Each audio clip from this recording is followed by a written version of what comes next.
And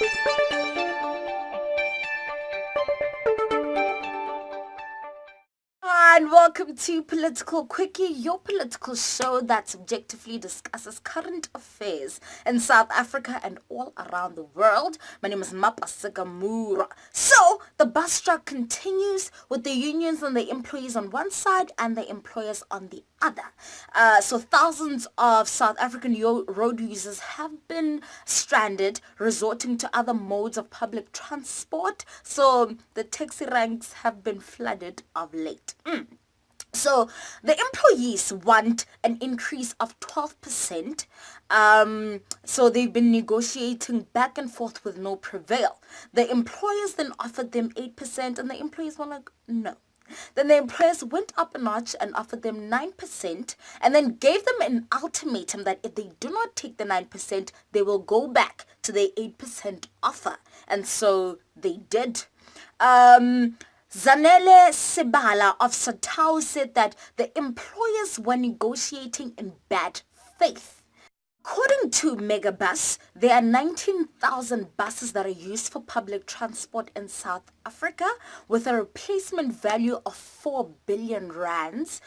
The industry employs 34,500 people with 171,000 people indirectly dependent on the industry.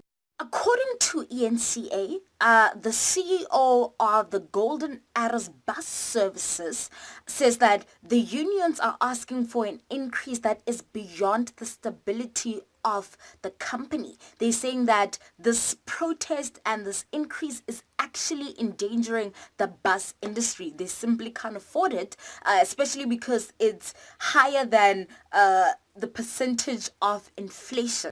Now, Golden Arrows Bus Services is owned by the Hoskin Passenger Logistics and Rail, which began trading publicly on the Johannesburg Stock Exchange sometime in April. And normally when companies become public, they make a lot of money. That very same company, its major shareholder is the Hoskin Consolidated Investment, which is a major shareholder of ETV.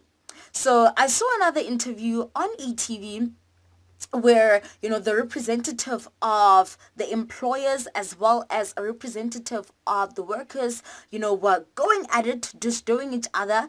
And the representative of the employers said, you know what? Think about the people. Think about how the people are stranded and not having, the normal mode of transport, which is normally more affordable than taxis. But I'm just thinking to myself, think about the workers, who are building this company on the ground. The people who are actually literally building the company but being paid peanuts. Another interesting fact is that the South African Clothing and Textile Workers Union is a major shareholder in the Hoskin Consolidated Investments. So it's amazing that a union can't feel the pain of, workers in general. The biggest thing I'm struggling to come into terms with is that the same guy who's employing these people who are protesting is also the same guy who is sort of playing the middleman and is reporting on that strike.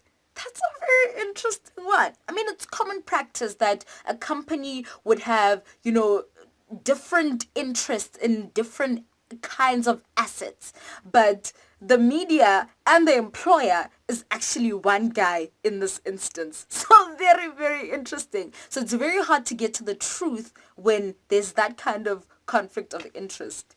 Anyways, I do hope that, the workers get the increase that they want.